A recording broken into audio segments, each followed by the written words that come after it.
The sun hung low over the scorched plains of the Arizona Territory like a branding iron, searing the earth and every soul foolish enough to linger beneath it. Elias Thorne, once the proudest rancher west of the Rincon Mountains, now dragged his broken body across the splintered porch of his crumbling homestead, each inch a war against the fire in his veins from the bullet lodged deep in his gut. Blood soaked his shirt, turning the faded denim black, and his calloused hands clawed at the dust-choked boards as if they could anchor him to a life slipping away like sand through his fingers. He'd ridden hard from the canyon ambush, the echoes of gunfire still ringing in his ears, the screams of his last hands fading into the wind. But it was the rag, that tattered, sun-bleached scrap of calico his late wife had once used to wipe flour from her cheeks during Sunday baking, that drew him now, draped over a huddled form in the shadow of the water trough. With a gasp that tore through his chest like barbed wire, Elias reached out, his trembling fingers hooking the edge, lifting it slow as if unveiling a grave. And then the world shattered. Beneath lay the face of his son, Tommy, 18 years old, eyes glassy and unseeing, his youthful features twisted into a mask of agony from a gash that split his skull like overripe fruit, maggots already whispering in the wound under the relentless heat. Elias recoiled, a guttural howl ripping from his throat as he collapsed backward, the rag fluttering down like a fallen flag of surrender. "Let me die here," he rasped to the empty sky, the words not a plea but a verdict, for in that moment, the Wild West had claimed not just his body, but the last fragile thread of his soul. If you've ever believed in the quiet power of kindness or the fragile gift of second chances, the kind that can pull a man back from the brink, then hit that like button right now, drop a comment below sharing a story of redemption from your own life, share this video with someone who needs a reminder that hope isn't lost, and subscribe to Moments of Love for more tales that stir the heart and heal the hidden wounds. Your support keeps these stories alive, turning pixels into lifelines. Elias had not always been a ghost haunting his own land. 20 years prior, when the territory was still raw with promise and peril, he'd ridden into these valleys as a young buck from Texas, eyes alight with the fever of manifest destiny, a cold peacemaker on his hip and a heart full of dreams stitched with his bride, Clara. She was the softness to his storm, her laughter a balm against the coyote howls that pierced the nights, her hands steady as she birthed their boy under a canopy of stars that seemed close enough to touch.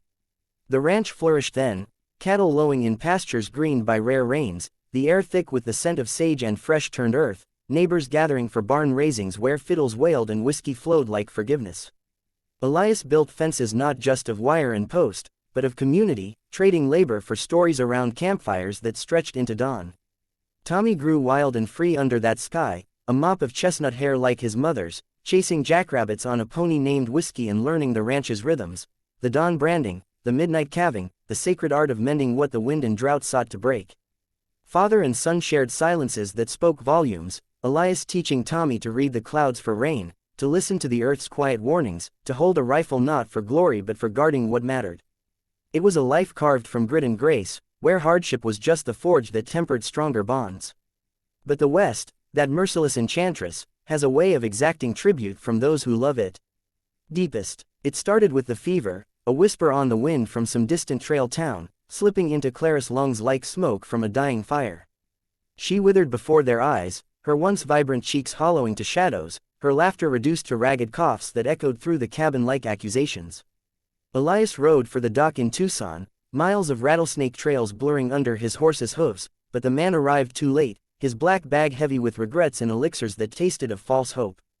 Clara slipped away on a frost-kissed morning, her final breath a feather-light sigh against Tommy's tear-streaked face, her hand limp in Elias's grasp as he knelt by the bed, the quilt she'd sewn with wildflower patterns now a shroud for dreams unraveled. The ranch, once a symphony of life, fell silent save for the wind's mournful dirge through the cottonwoods. Elias buried her on the hill overlooking the arroyo, a simple cross of mesquite marking the spot where wildflowers still bloomed defiant each spring. Grief, that black-cloaked thief, stole into his bones then, turning milk to vinegar overnight. He drank deeper than before, the burn of rotgut chasing shadows that wore Clara's face, and the fences began to sag, the cattle thinned by neglect, the neighbors' invitations gathering dust unanswered. Tommy, adrift in the wreckage of boyhood, reached for his father with questions that hung unanswered in the air. Why'd she go, Pa? Will she come back? Only to find Elias's gaze turned inward, a fortress of pain no child could breach. The challenges mounted like thunderheads on the horizon, each one a hammer blow testing the mettle of a man already cracked. Drought came first, a biblical curse that turned the riverbed to cracked clay and withered the grass to brittle spines underfoot. Wells ran dry, their buckets scraping bottom with hollow echoes that mocked Elias's prayers, whispered in the dead of night to a God who'd long since turned his face. The cattle, his life's blood, grew gaunt and hollow-eyed, their ribs mapping famine across hides once sleek. Elias drove them harder, pushing into the badlands where water holes shimmered like mirages, only to lose half the herd to alkali flats that bloated their bellies with poison. Debt slithered in next, the bank in Tombstone sending riders with ledgers and threats, their polished boots trampling the porch as they tallied unpaid notes against the ranch's fading value. Elias bartered what he could, his wife's heirloom brooch, Tommy's first saddle, even the family Bible with its gilt edges frayed from Claris readings, but it was never enough, the interest compounding like vultures circling a fresh kill. Bandits scented weakness from afar, shadows in the moonless nights rustling stock from the corrals, their laughter faint on the breeze like hyenas at a dying lion's throat. Elias took to patrolling alone, his rifle a cold companion, sleep a luxury forsaken for the vigil of a man defending ghosts. And through it all, Tommy watched, his boy's admiration curdling to resentment, the distance between them widening like a fault line in the earth. Elias saw it in the boy's slumped shoulders, the way he'd linger at the corral mending harnesses in silence, or vanish into the hills with a slingshot and a scowl, returning dirt-streaked and wordless. Elias wanted to bridge that chasm, to pull Tommy close and confess the storm inside him, the guilt that Claris' death was his failing, for not riding sooner, for not shielding her from the world's cruelties, but the words lodged like thorns, and instead he lashed out, his voice a whip cracking over imagined slights, too slow with the chores, too soft-hearted for the ranch's demands. The boy hardened then, mirroring his father's armor, but beneath it, a wound. Festered, inspoken and deep, yet in the marrow of despair, flickers of change began to stir, subtle as the first green shoots after a flash flood. It came unbidden, on a morning when the sky wept rare tears, turning the dust to mud that clung like regret. Elias, nursing a hangover that painted the world in crimson haze, stumbled upon Widow Harlan's wagon mired in the arroyo, her team of mules floundering belly-deep in the slurry. Sarah Harlan, sharp-tongued and silver-haired, had lost her husband to a Comanche raid 2 winters past, left to scratch a living from a claim that yielded more rocks than gold. Her face, lined like weathered leather, twisted in fury as the wheels sank deeper, her curses mingling with the rain's patter.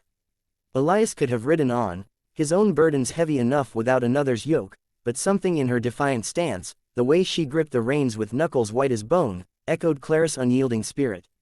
He dismounted without a word, wading in, the mud sucking at his boots like greedy hands, and together they heaved, ropes straining, muscles burning until the wagon lurched free with a groan that split the air. Sarah's eyes met his then, not with pity but a quiet acknowledgement, and she pressed a tin of biscuits into his saddlebag, warm, lard-crusted, the first real food he'd tasted in weeks. "Ain't charity," she muttered, though her gaze softened. "Just payment for a fool's labor."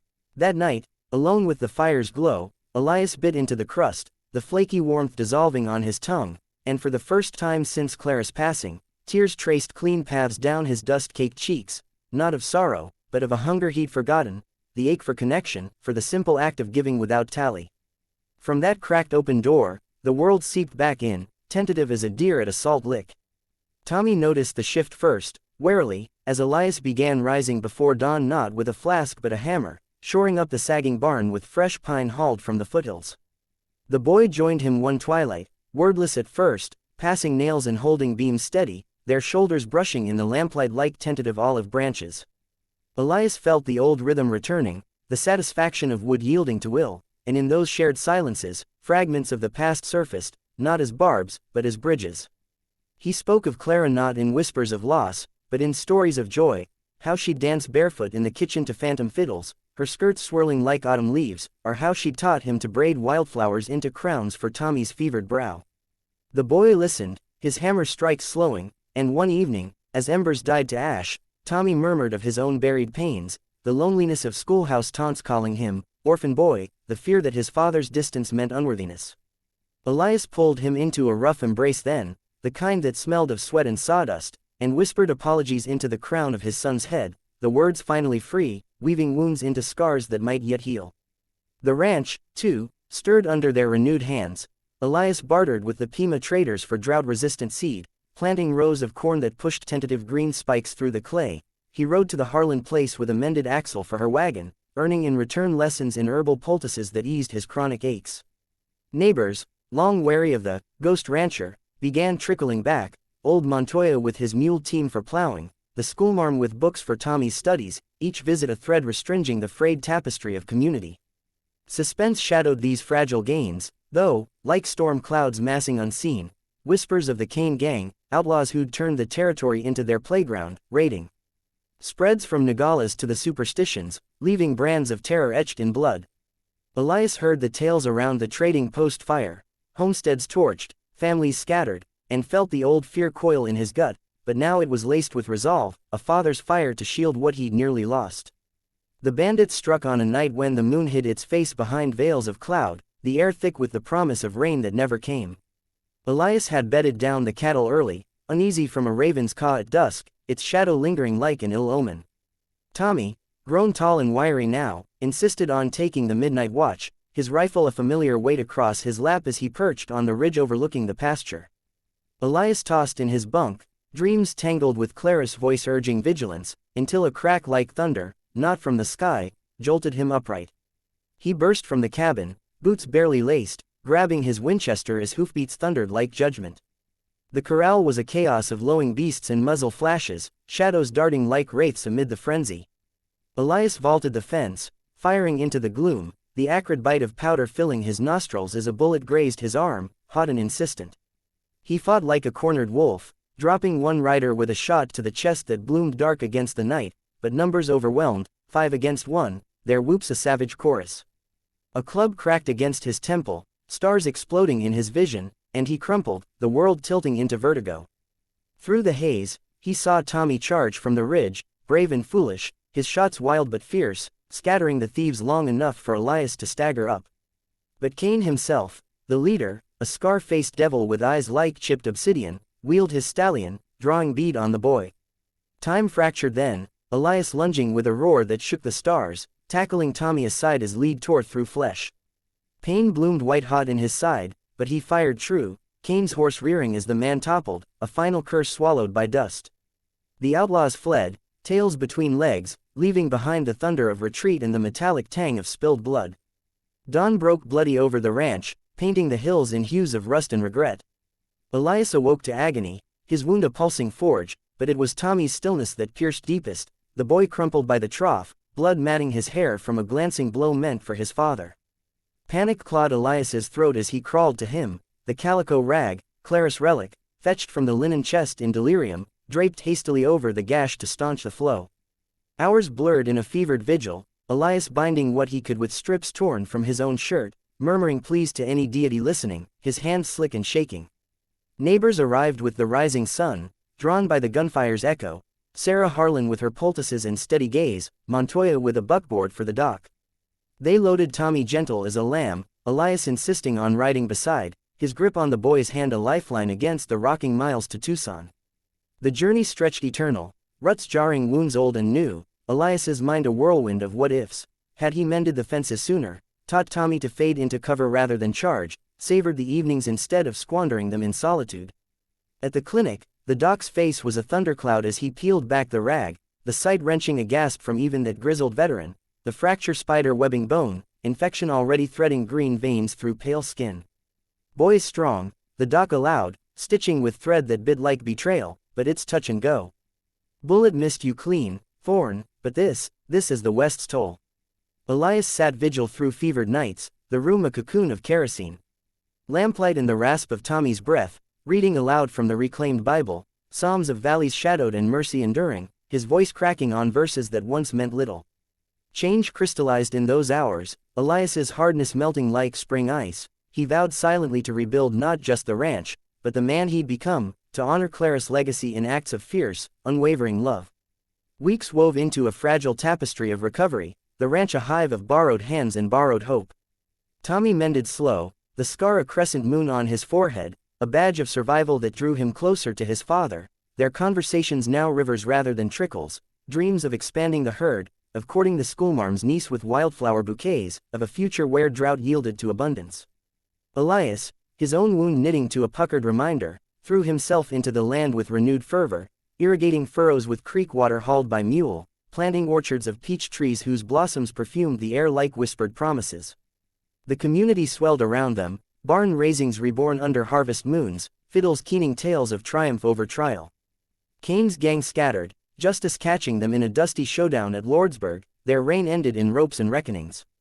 Elias stood taller then, his gaze no longer haunted but horizon-bound, the rag, clean now, folded in Claris' drawer, a talisman not of loss, but of lives reclaimed. As the sun dipped once more over those same plains, now greened by autumn's grace, Elias and Tommy rode the fence line together, the creak of leather and rhythm of hooves a hymn to endurance. The boy, no, the young man, glanced sidelong, a grin cracking his features. "Reckon we make it through the winter, pa." Elias clapped a hand on his shoulder, the weight of it light as hope. "We already have, son. And that's the miracle of it." In the quiet that followed, with the wind carrying scents of ripening earth and distant rain, Elias felt Clara's presence not as a specter, but a gentle breeze, proof that from horror's recoil, beauty could bloom, that second chances were the West's truest gold. If this story has stirred something deep in your heart, the raw ache of loss, the fierce joy of redemption, the unbreakable thread of family, then please, in this moment of shared vulnerability, like the video to honor the light in darkness, comment below with one word that captures what moved you most, share it with a loved one who needs to feel seen, and subscribe to Moments of Love so we can keep weaving these threads of humanity together. Your voice here isn't just engagement, it's a spark that keeps the fire alive for stories like this. And before we fade to black on this tale, one special request from the heart. In the comments, share the title of a Wild West story you'd love to hear next, maybe one of outlaws turned guardians, or lost loves found in the dust. Your ideas fuel the next chapter. Thank you for journeying with us.